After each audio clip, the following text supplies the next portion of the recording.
Welcome to the Milestone Mom podcast, where every week, your host, Ehrica Dorsey, a pediatric developmental therapist and the creator of the Milestone Mom Academy, will help you to unlock the complex world of child development, one milestone at a time. From your little one's first smile to their very first steps. If you're a mama that wants to go from feeling hopeless, worried, and anxious about your child's development to feeling confident, empowered, and knowledgeable, then this podcast is for you. When you think of your child's development, what do you think about? Probably their crawling or walking milestone, maybe their feeding and dressing, or even their behavior. These are certainly among the popular topics when talking about child development and child milestones. But don't worry if you haven't got it all figured out just yet, because child development is complex. That's why today we are talking about some of the important milestones from birth to 12 months, such as when your baby is ready for solids, when will they start sitting with and without support, and when is your child ready to stack blocks and explore simple puzzles. Plus, I will be answering some FAQs at the end of this video, so make sure you stick around until then.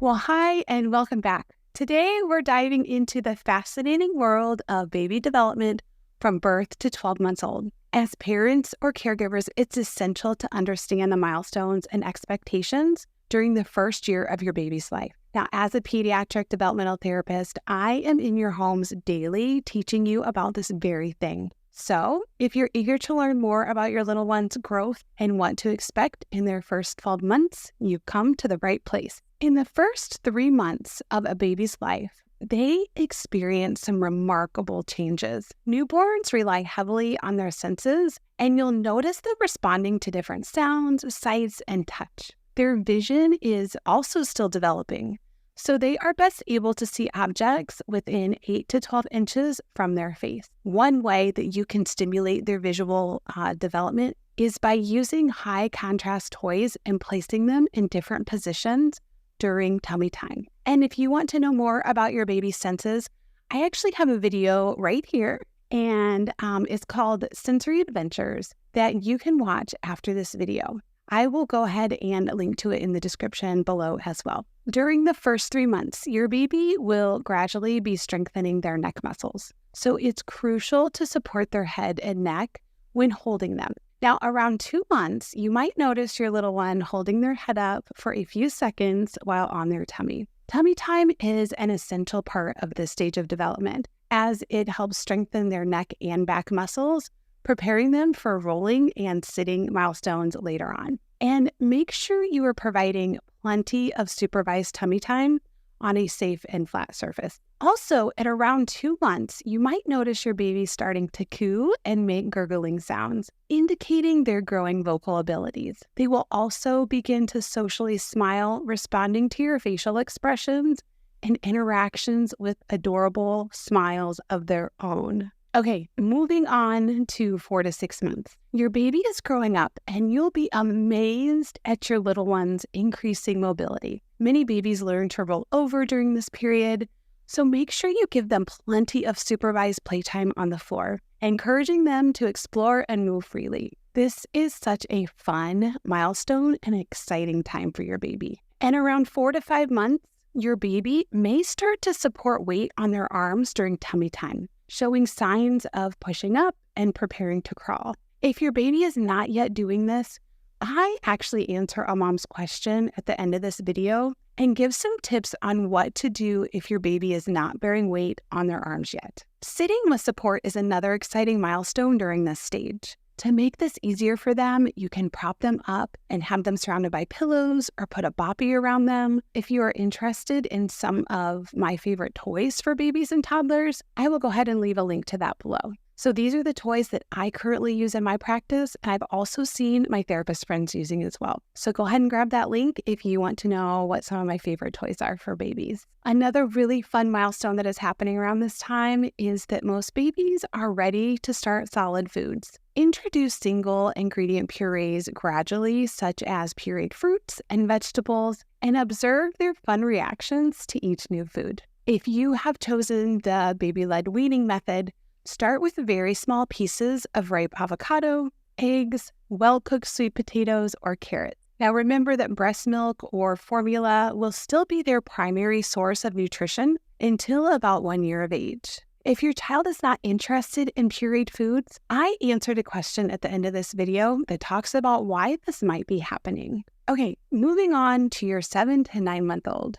Your baby is becoming more curious about the world around them. They might start to scoot or crawl at this age and explore everything in their path. It's an exciting time for both you and your little one, and I know you already know this, but I have to say it. It's the mom in me or the therapist in me. But at this age, make sure that your home is safe by baby-proofing cabinets, covering electrical outlets, and securing furniture to prevent accidents. This step is crucial to your newly mobile little one who is on the go. Around 8 months, many babies can typically sit without support, providing them with a whole new perspective on their surroundings. This newfound independence is perfect for play and interactive games. So get down on the floor with your little one and play peekaboo or roll a ball back and forth. Also during this stage, your baby's babbling will likely increase and they may imitate some simple sounds. You can encourage their communication by responding to their vocalizations and introducing new words during playtime. Okay, from 10 to 12 months, your baby's development will skyrocket. Many babies will begin to pull themselves up to stand and begin cruising along furniture. This is such an exciting time for both you and your little one, who's not so little anymore. Some little ones may even take their first steps independently around this age, but remember, not all babies start walking at the same time. So don't worry if your little one takes a bit longer. In the world of milestones, the range for walking is 10 to 18 months. Most of the time, a child will be walking by 15 months. If you have a child that walked around 16 months, 17, or the 18-month mark, I would love for you to comment below and let us know if there was an underlying reason for this and if they were behind in some of their other milestones, such as crawling. I would love to hear from you. At 10 months, language development is starting to really progress during this stage. Little ones can understand simple instructions such as wave bye-bye or come here. Keep talking and reading to them to foster their language skills even further. Around 12 months, you will see some amazing purposeful play come alive in your little one, such as stacking blocks, stacking cups, or completing simple, chunky puzzle pieces. If you want to see some of the puzzles that are my favorite, I have a link below that you can click on and you can explore all of my favorite puzzles. These are excellent activities to improve motor skills and eye-hand coordination. And encouraging your little one to explore and manipulate these toys will help to support their cognitive development as well. Hey there, Ehrica here. Just a quick interruption for those of you that want to join the Milestone Mom Academy. If you have a child between the ages of birth and 36 months and want access to me, a pediatric developmental therapist on a daily basis, I would highly recommend joining. It's a low monthly cost, so whatever your budget is, you can get your child development questions answered on a daily basis from an expert in the field. Each month, I will be in our community, teaching you all things child development and what each of those important milestones mean. To sign up, go to milestonemom.com, or you will find the link in the show notes below. I am actually inside of the Academy right now, and I am so excited to meet you. I'll see you soon.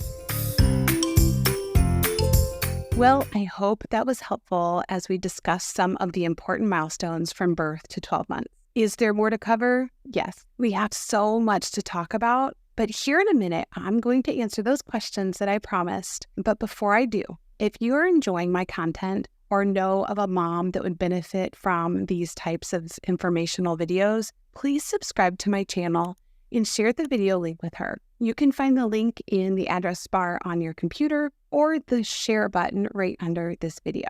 Okay, now for the questions. Rosalind wrote in and asked, my 5-month-old daughter is not putting weight on her arms during tummy time. Will this just come with time or should I be doing something different? Thanks, Rosalind. Okay, well, Rosalind, if your daughter is at the beginning stages of her tummy time journey, she may need help actually getting into the tummy time position. You can do this by tucking her arms underneath her or placing her chest on a boppy. So imagine her chest on a boppy with her arms underneath her. If your daughter is brand new to tummy time, she will probably tolerate being on her tummy with her arms under her on a boppy pillow. Another great idea would be to have her lay on your chest so she can look up at you and she can start to work on that arm strength. Your face will actually be mesmerizing to her, and it might motivate her to bear weight on her arms. Another thing you can do is while she's laying on the floor in the tummy time position, you can lay in front of her so she will have to look up at you. And you can also place a mirror in front of her and toys just in front of her out of reach, which will entice her to bear weight on her arms as she pushes up to look at the toys. Now, Rosalind, I don't have a lot of details from the question that you asked, but some things I want you to watch out for in this area would be to make sure your daughter's muscle tone doesn't feel too floppy or too stiff, and make sure she's not favoring one side of her body over the other, such as tilting her head to one side more frequently than the other side, or actually turning her head to one side but not the other. If you do notice floppiness or stiffness, I would consult your pediatrician just to rule out something such as torticollis. If you notice your daughter's head tilting to the left side more than the right side, or if you notice that she is favoring looking to the left instead of the right side, then put toys on the side that your child is not favoring, so she has to look at the other side. She has to look the other way.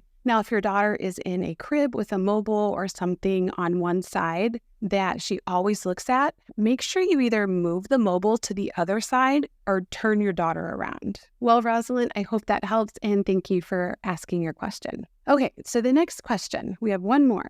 My baby is 6 months old and won't eat pureed foods.